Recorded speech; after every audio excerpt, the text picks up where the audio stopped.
Hey y'all, it's me Genevieve, Lason's Face Constellations on LSD. Thanks for tuning in. You could have been anywhere else, decided to be here with me, so I just want to show gratitude. Now today I want to talk about Chiron and just a little tad bit of it, because I am having a workshop on Thursday, so February 12th at 8 p.m. Eastern Time Zone. It's called Astrology of Love, and it's based on compatibility and incompatibility, and Chiron is an important factor to that. If you do join the workshop, you'll get a PDF with slides, so you could save for later, and you'll get a recording. I'm also having a promo for Synastry, Mommy and Me, Daddy and Me sessions, family sessions of groups of 4 as well, where you can get a discount off. So check that out if you're interested. Now with Chiron's an important factor in Synastry because Chiron is your inner Achilles, your wound. And if you're not conscious of that, how you can hurt others. So when you're looking at your Chiron, it's what's hurting me, and if I don't fix or become aware of what's hurting me, how it can now hurt other people. Now, Chiron's the most prominent when you are a child. That's why it's called the wounded, the inner child wound. And you don't have your Chiron return until your 48th to 50th birthday. So right now, those who are having that Chiron return would be Chiron in Aries. Now I'm going to break things down in modalities and just give you a few characteristics connected to it, and let me know if this resonates with you. Now, if you have Chiron in Aries, like right now, you would be having a Chiron return, but also if you have Chiron in Cardinal, Aries, Libra, Cancer, Capricorn, you would also be having an aspect right now since 2018.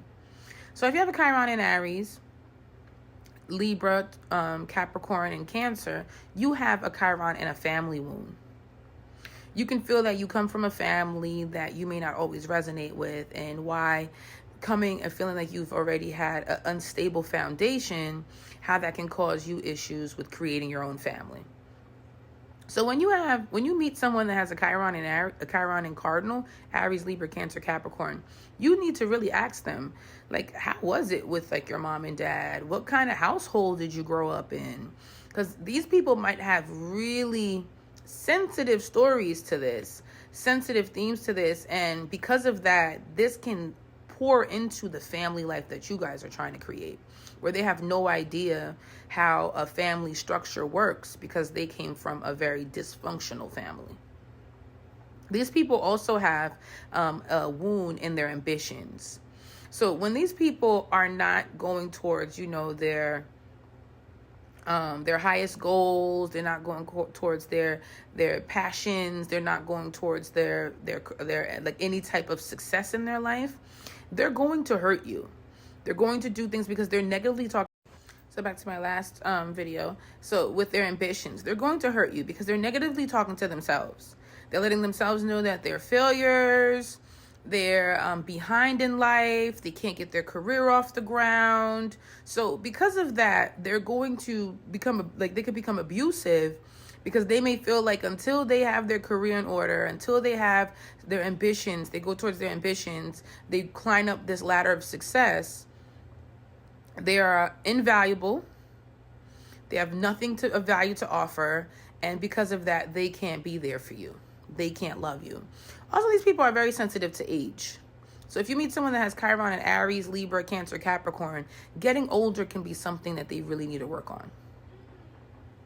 And that's even just having cardinal placements in general. But these people may feel like, oh my God, they're sensitive timelines. Like, I should have had this by 25. I should have had this by 30. I should have this by 40. I should have this by 35, 50. So these people can find that if they're not really doing what they need to do at a certain age, where they're failing in life. Also, these people also have pressures with role models. Since Chiron and Cardinal, Aries, Libra, Cancer, Capricorn can be the first, and just even having these placements can be the first and onlys in their family, they can feel like when they go into certain types of paths, they have no one really to look up to.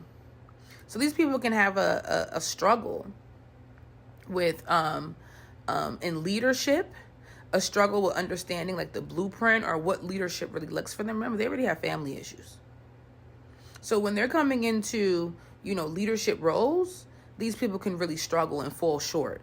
They don't know how to lead the pack. They don't know how to really lead their lives. They don't really have anyone that really shown them the ropes. So they're just struggling. So if you do meet anyone with Chiron in Aries, Libra, Cancer, Capricorn, see how these characteristics connect to them. All right, let's say someone has a Chiron in Fix. So Taurus, Leo, Scorpio, and Aquarius. These people have Chiron or instability in Achilles in self-worth, which is now connected to resources. These people can have serious money problems. Or they have some sort of guilt when it comes to making money, having money, sustaining money. They just have guilt. They were taught poor.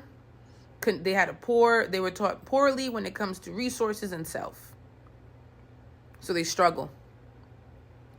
These are people that will like go into a dealership, go into the mall, go into anywhere, go buy a house, and they have cold feet. They don't know what to do. They're paralyzed because they're afraid. They have a mindset that's connected to some sort of like being scarce. They're not going to have it again.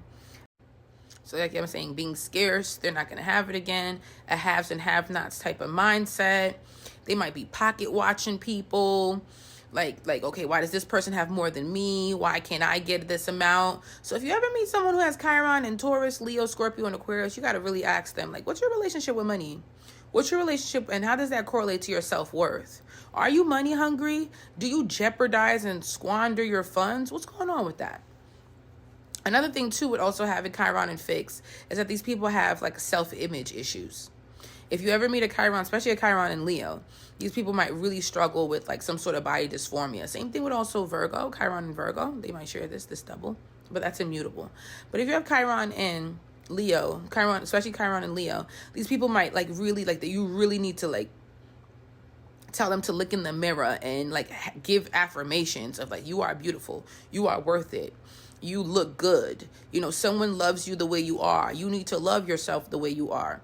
Because Chiron and Fix, especially Leo, can have like this thing with like self-image and, you know, how their sense of aesthetic and their sense of visual look and how that could really break them down.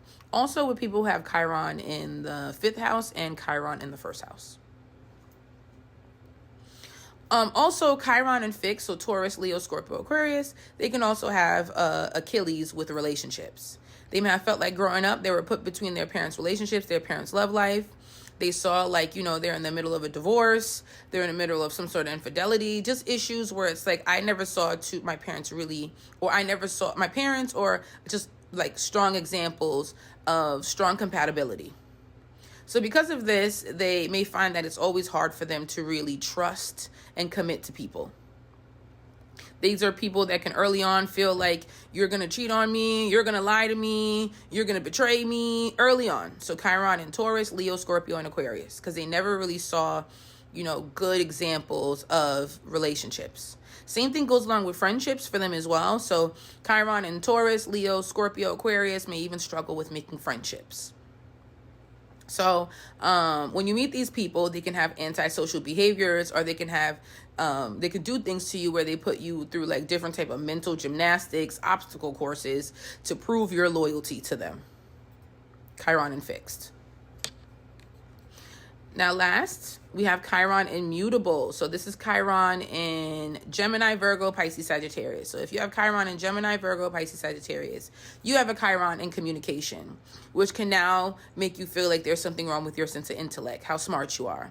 So if you ever meet these people, so Chiron, and especially Chiron in Gemini, these people can like have such negative self-talk, like so like I was explaining, like the way they talk to themselves is so negative. Like they're so hypercritical that they start to do that to you.